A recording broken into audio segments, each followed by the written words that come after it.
तो देखो बीजेपी की स्थिति कांग्रेस से भी खराब है, सही मायने में तो देखा जाए।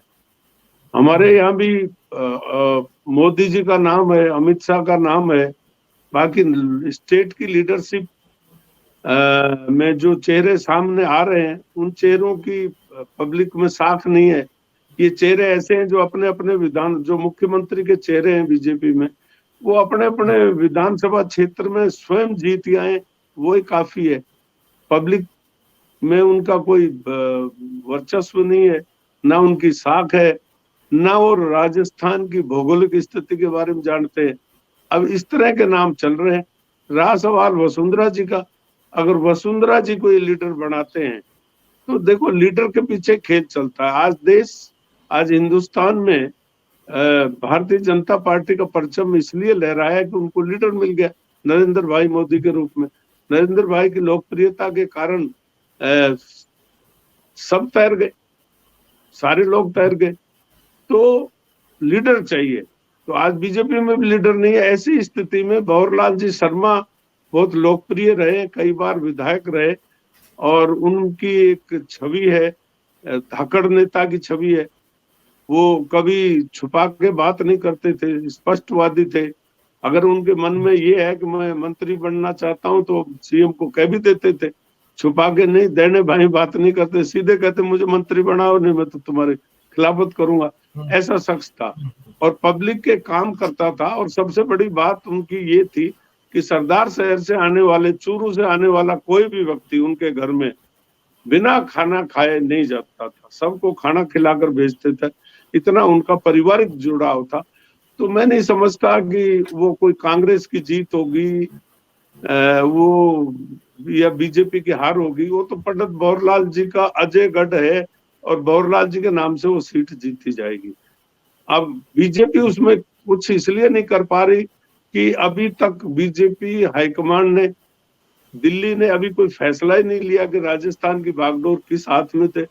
अब 5-7 लोगों के हाथ में बागडोर देकर के सरदार शहर का चुनाव, और वो भी भंवरलाल शर्मा की क्षेत्र, ये हाँ कॉन्स्टिट्यूंसी, उसमें जीत नहीं सकते किसी से। बीजेपी की स्थिति भी, संगठनात्मक स्थिति तो कमजोर है, पर चूंकि बीजेपी का जो लीडर है, केंद्रीय नेता है, वो बहुत बड़ा आदमी है और पब्लिक उसको चाहती है। लेकिन राज तो अगर जनता का समर्थन से राज बनाना है या नरेंद्र भाई मोदी की छवि से राज बनाना है, ये बीजेपी को सोचना पड़ेगा। आज नरेंद्र भाई मोदी अगर डेमोक्रेट हैं तो राज्य में मुख्यमंत्री का चेहरा उनको देना पड़ेगा। सब जगह मुख्यमंत्री का चेहरा दिया, मुख्यमंत्री का चेहरा नहीं दोगे। अब राजस्थान में ये जो चीफ मिनिस्टर के उम्मीदवार हैं, ये दिल्ली में जाके कहते हैं, यही कहते हैं, खुद ही अपने आप को असक्षम मानते हैं कि साहब हम तो मोदी जी के चेहरे से चुनाव लड़ेंगे।